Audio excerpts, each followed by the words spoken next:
मैं आपकी तरफ से जो है कि पीढ़ी सम्मान समारोह कार्यकर्ता का कार्यक्रम रखा गया है, इस पर क्या कहना चाहेंगे? देखिए, पहली बात तो मैं मुबारकपुर की इस नगर के अपने सभी नौजवान बुजुर्ग सभी साथियों का धन्यवाद दूंगा, यहाँ की कमेटी का धन्यवाद दूंगा।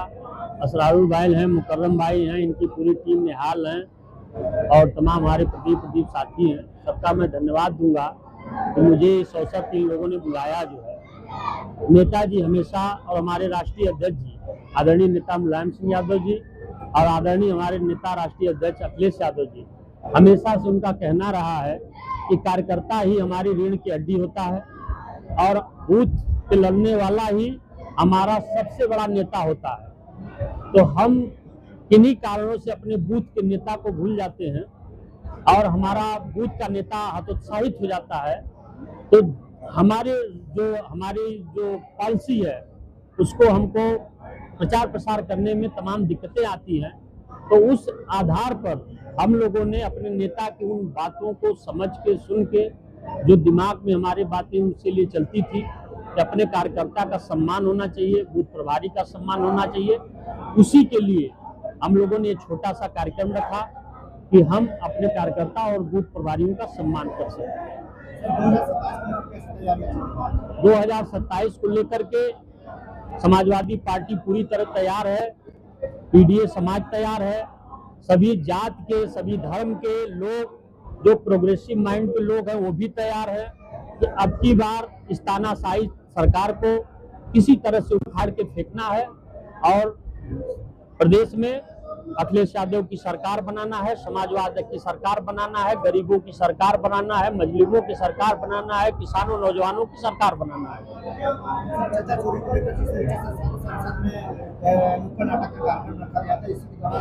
यस, इस पे तो मैं कल बयान उस तरह दे चुका हूँ। देखिए, प्रभु श्री राम सबके आराध्य है, इस भारत की संस्कृति का एक हिस्सा है।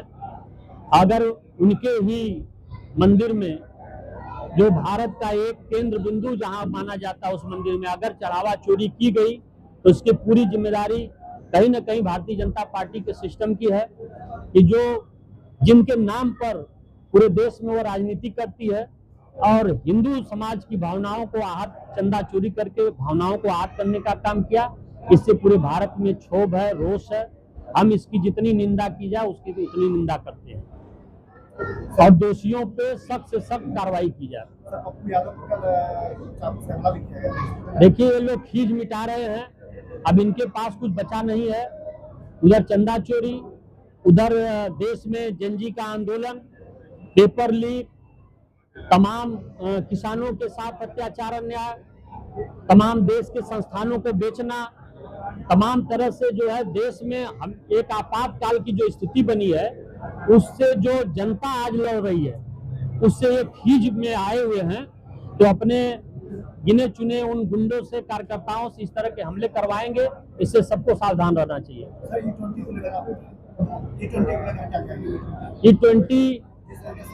E20 जो है आज हमारे समाज में आप देख रहे हैं, तमाम जो गाड़ियों में डाला जा रहा है, अब वो किस पॉलिसी के आधार पर उसको डलवा रहे हैं। पेट्रोल वर्जन की तमाम जो E20 से 40 गाड़ियां नई सब खराब होती जा रही हैं, तमाम शिकायतें आ रही हैं। नए इंस्ट्रूमेंट जो उसके मोटर के थे वो मोटर भ्रष्ट हो जा रहे हैं। अब इसकी तो पूरी की पूरी उस पर जांच करवानी चाहिए और अगर E20 अगर भारत के जो व्हीकल हैं इस समय जो अब से पहले की हैं, अगर उसमें चलने के काबिल नहीं है तो उसे रोकवाना चाहिए, उस पर कुछ विचार करना चाहिए। मुबारकपुर की जनता हमारी बड़ी प्यारी है।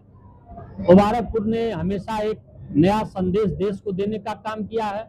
हमारे यहाँ बुनकर भाई हमारे जो हैं वह देश को अपनी कारीगरी से अपने देश में एक स्थान बनाने का काम किए हैं। यहाँ की यूनिवर्सिटी के पढ़े हुए बच्चे देश में नाम करते हैं। यहाँ का जो भी हिंदू मुस्लिम का भाईचारा का ताना बाना है वो इतना मजबूत है, इसलिए हमारा मुबारकपुर सबसे प्यारा।